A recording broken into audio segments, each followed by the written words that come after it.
Hello વિદ્યાર્થી મિત્રો, હું છું વિમલ પરવાડિયા, જીનીટી ઇન્સ્ટિટ્યૂટ સુરતથી.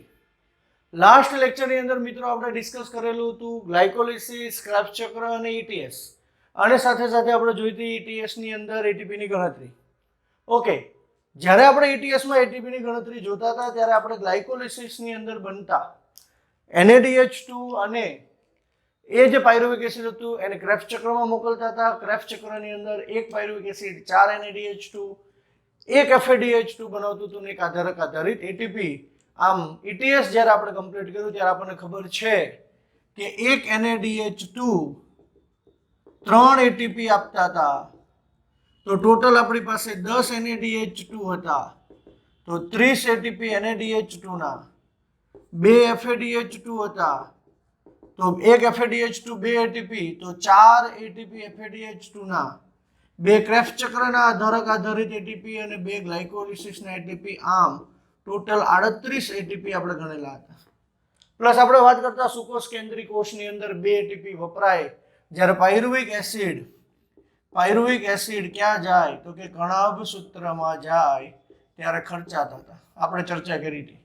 ઓકે, પરંતુ અહીંયા આપણને કેટલાક પોઈન્ટ એક્સ્ટ્રા છે એની વાત કરવાની છે મિત્રો. જે શું છે તો જો પહેલા સમજીએ, ગ્લિસરોલ ફોસ્ફેટ શટલ. શું છે? Glycerol phosphate shuttle. ઓકે, જો અહીંયા ધ્યાન રાખજો, આપણે થોડાક ભાગ પાડીએ છીએ. ગ્લિસરોલ ફોસ્ફેટ શટલ એકચ્યુઅલી છે શું એને સમજવાનો પ્રયત્ન કરીએ. જો NADH2 ગ્લાયકોલિસિસમાં કેટલા બનતા હતા? 2 બનતા હતા. આ NADH2 ક્યાં જશે? આ NADH2 જશે કણાભ સૂત્રમાં. પરંતુ જે કણાભ સૂત્ર છે એની જે દિવાલ છે, બહારનું જે આઉટર મેમ્બ્રેન છે, OM જેને આઉટર મેમ્બ્રેન કહીએ, એ આ NADH2 માટે અપ્રવેશશીલ છે, પ્રવેશવા દેતું નથી. તો આપણે તો કેલ્ક્યુલેશન કરી નાખ્યું, અંદરથી ETS બતાવીને આપણે વાત કરી નાખી કે ભાઈ આ NADH2 અંદર જાય, ETS માં ભાગ લે અને એટીપી બનાવે. એ આપણે જનરલાઇઝ કેલ્ક્યુલેશન કરેલું હતું. તો આ NADH2 ને એટલે કે ગ્લાયકોલિસિસ દરમિયાન કોષરસમાં જે NADH2 બને છે એને અંદર જવા માટે માધ્યમની જરૂર પડે. અને એ મીડિયેટર તરીકે કોણ વર્તે છે એ સમજાવતી થિયરી એટલે ગ્લિસરોલ ફોસ્ફેટ શટલ. અચ્છા, શું છે મિત્રો? અહીંયા ધ્યાન રાખજો, પ્રશ્ન પૂછી શકે તમને એમ કે ભાઈ એક ગ્લુકોઝનું સંપૂર્ણ ઓક્સિડેશન ગ્લિસરોલ ફોસ્ફેટ શટલ દ્વારા અથવા ભાગ લઈને થતું હોય તો સુકોષ કેન્દ્રીય કોષમાં કેટલા એટીપી બને આપણે ગણીશું હમણાં. ચાલો એ ધ્યાન રાખો. જો સૌથી બહાર આપણી પાસે છે સાયટોપ્લાઝમ. શું છે? સાયટોપ્લાઝમ એટલે કે કોષરસ. કોષરસ પછીનો ભાગ કયો આવશે તો કે કોષરસ પછીનો ભાગ છે OM, outer membrane. Okay, outer membrane આવે, માની લો કે આ ભાગ છે એ આઉટર મેમ્બ્રેન નો પાર્ટ છે. આઉટર મેમ્બ્રેન પછી PMS, પેરીમેમ્બ્રેન સ્પેસ, કણાભ સૂત્રના આ બહારનું અને આ ક્રિસ્ટી પટલ, અંતઃપટલ, એ વચ્ચેની જે જગ્યા PMS તરીકે ઓળખાય તો એ આવશે PMS. PMS પછી ઇનર મેમ્બ્રેન. શું આવે? ઇનર મેમ્બ્રેન, IM અથવા આપણે એને કહીએ અંતઃપટલ, અને OM એટલે આપણે કહીએ બાહ્ય પટલ. ઓકે, IM પછી આપણને ખબર છે કે આ અંતઃપટલમાં શું છે તો કે આ અંતઃપટલમાં ETS છે. શું છે? ETS, electron transport system. અને આ અંતઃપટલ પછી આવશે કણાભ સૂત્રનું આધારક જેને આપણે કહેતા મેટ્રિક્સ. ઓકે, આપણે કયું ટોપિક લઈએ છીએ? Glycerol phosphate shuttle. તો અહીંયા ધ્યાન રાખજો કે ગ્લિસરોલ ફોસ્ફેટ શટલ કેવી રીતે વર્તે છે. જો તમારી પાસે શું છે, ગ્લિસરોલ છે. શું છે? ગ્લિસરોલ. પણ આ ગ્લિસરોલ બને છે શેમાંથી? તો ગ્લિસરોલ બનવા માટે જ્યારે સાયટોપ્લાઝમમાં સમજો તમારી પાસે છે NADH2. આ NADH2 ને ક્યાં મોકલવાના છે? ETSમાં. પણ આ ભાઈ એને જવા દેતા નથી. એ કોણ? તો કે આઉટર મેમ્બ્રેન. આઉટર મેમ્બ્રેન જવા નહીં દે, પણ એને અલગ રીતે જવું છે તો એ બીજાના અંદર જતો રહેશે. લાઈક NADH2 નું ડિહાઇડ્રોજનેશન થાય એટલે બને NAD અને શું છૂટું પડશે? 2H+. તો DHAP dihydrogen acetone phosphate, DHAP dihydroxy acetone phosphate જે કન્વર્ટ થશે ગ્લિસરોલ ફોસ્ફેટમાં. તો ગ્લિસરોલ ફોસ્ફેટ બનશે. માનો હું કહું કે ગ્લિસરોલ ફોસ્ફેટ. હવે આ DHAP નું હાઇડ્રોજનેશન થયું એટલે 2H+ ઉમેરાના, 2H+ ઉમેરાય છે એટલે બનશે શું? Glycerol phosphate. Glycerol phosphate outer મેમ્બ્રેનમાં જશે. આઉટર મેમ્બ્રેનમાંથી PMS પેરીમેમ્બ્રેન સ્પેસ, એમાંથી ઇનર મેમ્બ્રેનમાં જશે અને ત્યાંથી ક્યાં જશે? મેટ્રિક્સમાં. તો મેટ્રિક્સમાં હવે તમારી પાસે આવી ગયું ગ્લિસરોલ ફોસ્ફેટ. આ ગ્લિસરોલ ફોસ્ફેટનું ફરીથી પાછું ડિહાઇડ્રોજનેશન થાય અને એનું ડિહાઇડ્રોજનેશન થાય એટલે ફરી પાછું અહીં શું બની જાય? DHAP. આ 2H+ જે છે એ કોણ સ્વીકારશે? તો કે NAD અને બનાવશે શું? NADH2. સોરી અહીંયા ખાસ ધ્યાન રાખજો, ગ્લિસરોલ ફોસ્ફેટ શટલ છે. શું છે? Glycerol phosphate shuttle. અને જ્યારે ગ્લિસરોલ ફોસ્ફેટ શટલ હશે ત્યારે 2H+ સ્વીકારશે FAD અને બનાવશે FADH2. આની પછીની જે થિયરી છે ને એમાં એસ્પાર્ટેટ મેલેટ પાથવે છે અને એસ્પાર્ટેટ મેલેટ પાથવેમાં NADH2 બનશે. ઓકે. કોષરસમાં જે NADH2 હતા એ કોષરસના NADH2 ને ક્યાં લઈ જવાતા? ETSમાં ડાયરેક્ટ જઈ શકતું નહોતું એટલે બનાવ્યું ગ્લિસરોલ ફોસ્ફેટ. ગ્લિસરોલ ફોસ્ફેટ કઈ રીતે બને? આનું ડિહાઇડ્રોજનેશન થયું. ડિહાઇડ્રોજનેશન થતા NAD 2H+ ઉમેરાના DHAPમાં બની ગયું ગ્લિસરોલ ફોસ્ફેટ. ગ્લિસરોલ ફોસ્ફેટ જઈ શકે છે તો એ જશે આધારકમાં જઈને ફરીથી ડિહાઇડ્રોજનેશન થાય. ડિહાઇડ્રોજનેશન થાય એટલે FAD. કેમ? તો કે 2H+ કોણ સ્વીકારશે? FAD બનાવશે FADH2 અને આ FADH2 હવે ETSમાં ભાગ લે. એનો મતલબ કે જો ગ્લિસરોલ ફોસ્ફેટ શટલ હશે તો બે NADH2 જે હતા એ કન્વર્ટ થઈ જશે બે FADH2માં.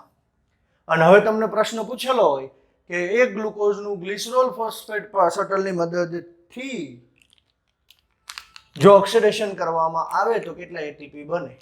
તો જો અહીંયા ધ્યાન રાખજો કે જે બે NADH2 ગ્લાયકોલિસિસમાં હતા ગ્લિસરોલ ફોસ્ફેટ શટલમાં શું થઈ ગયા? બે FADH2. મતલબ કે બે FADH2 ગ્લાયકોલિસિસના 8 NADH2 ક્રેબ્સ ચક્રના અને બે FADH2 ક્રેબ્સ ચક્રના. આમ ટોટલ આપણી પાસે 8 NADH2 અને 8 NADH2 અને 4 FADH2. તો 8 ગુણ્યા 3 8 તેરી 24 અને 4 ગુણ્યા 2 તો 4 દુ 8. હવે અહીંયા ખાસ ધ્યાન રાખજો અને 4 ATP આધારિત બે ગ્લાયકોલિસિસના બ્રેક એફ ચક્રના તો આ 4. તો ટોટલ કેટલા થયા? 36. સુકોષ કેન્દ્રી કોષના પ્રશ્ન પૂછાય અને એમાંથી પણ -2. શું કામ? તો કે પાયરુવિક એસિડને વહન થવા એટીપી જોતી હતી એ તો જોતી જ હતી. તો જ્યારે ગ્લિસરોલ ફોસ્ફેટ શટલનો ઉપયોગ કરવામાં આવે ત્યારે સુકોષ કેન્દ્રી કોષમાં એટીપીની સંખ્યા કેટલી મળે? 34. કેમ? તો કે જે NaDH2 હતા એ કન્વર્ટ થઈ ગયા FADH2 માં. તો આ તો આપણી પાસે glycerol phosphate shuttle. Okay, understand? આ યાદ રાખવું, સપોઝ ક્વેશ્ચન આવે તો. Next, aspartate malate pathway. અચ્છા, સેમ થિયરી છે, કોઈ લાંબો ડિફરન્ટ નથી. સમજો, આ પ્રોસેસ તો સિમિલર રહેવાની છે, પણ જો એસ્પાર્ટેટ મેલેટ પાથવેનો ઉપયોગ કરે તો પરિણામ શું આવે એની વાત કરવાની છે. ચાલો, તો આપણે પાસે આટલા ભાગ તો ક્લિયર હતા. આ ભાગ કયો છે? તો આ ભાગ લઈએ સાયટોપ્લાઝમ. સાયટોપ્લાઝમ એટલે કોષરસ. પાથવે કયો યુઝ કરશે? પાથવે યુઝ કરશે એસ્પાર્ટેટ મેલેટ. ઓકે, ચાલો. તો એનો મતલબ કે અહીંયા તમારી પાસે NaDH2 છે. આ NaDH2 નું ડિહાઇડ્રોજનેશન થાય, બનશે NAD. તો 2H પ્લસ શેમાં ઉમેરાય? તો જે 2H પ્લસ છે એ ઉમેરાશે. હવે સમજો, આપણી પાસે હતું ઓક્ઝેલો એસિટિક એસિડ. આ ઓક્ઝેલો એસિટિક એસિડમાં જો 2H પ્લસ ઉમેરાય તો બની જાય મેલિક એસિડ, કે જેને આપણે મેલેટ તરીકે ઓળખીએ. ઓકે, ચાલો. તો આ મેલેટ જે છે એ આઉટર મેમ્બ્રેનમાં જાય, પીએમએસમાં જાય, ઇનર મેમ્બ્રેનમાં જાય અને મેટ્રિક્સમાં જાય.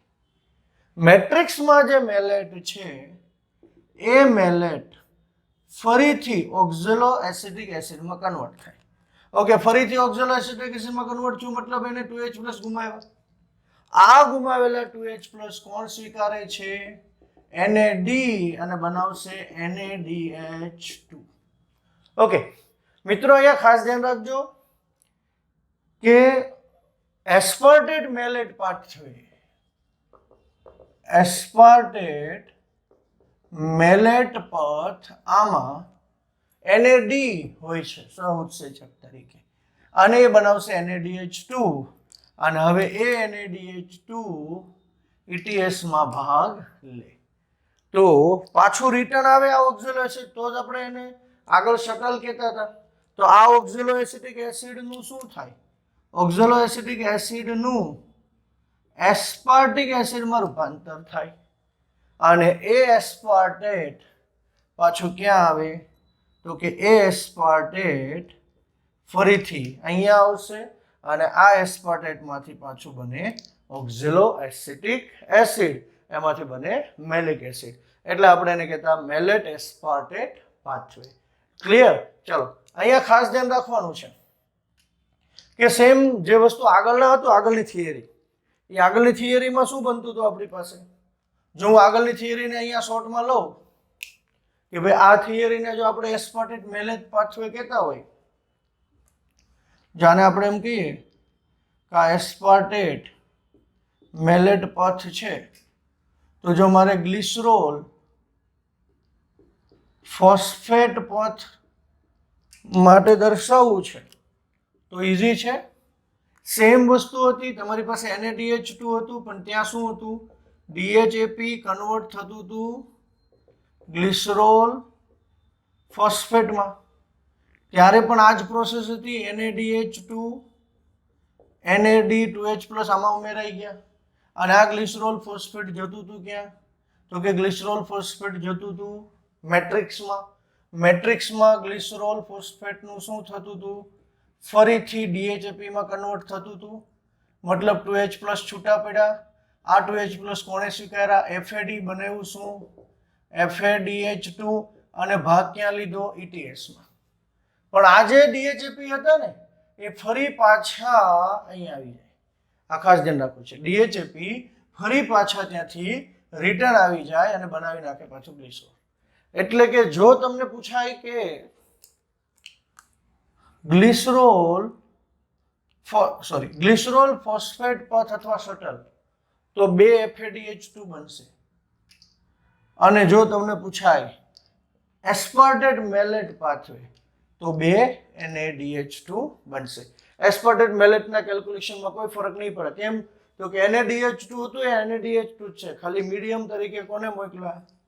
મેલિક એસિડ. જ્યારે અહીંયા NaDH2 હતું એ FADH2 બની જાય છે. તો આટલું હતું આપણી પાસે ગ્લિસરોલ ફોસ્ફેટ શટલ અને સ્પાર્ટેટ મેલેટ શટલ. નેક્સ્ટ લેક્ચરમાં આપણે જોશું beta oxidation of fatty acid અને એમ્ફીબોલિક પાથવે. ત્યાં સુધી જોડાયેલા રહો જીનીટ ઇન્સ્ટિટ્યૂટની યુટ્યુબ ચેનલ સાથે, જીનીટ institute for NEET. Thank you. Have a good day.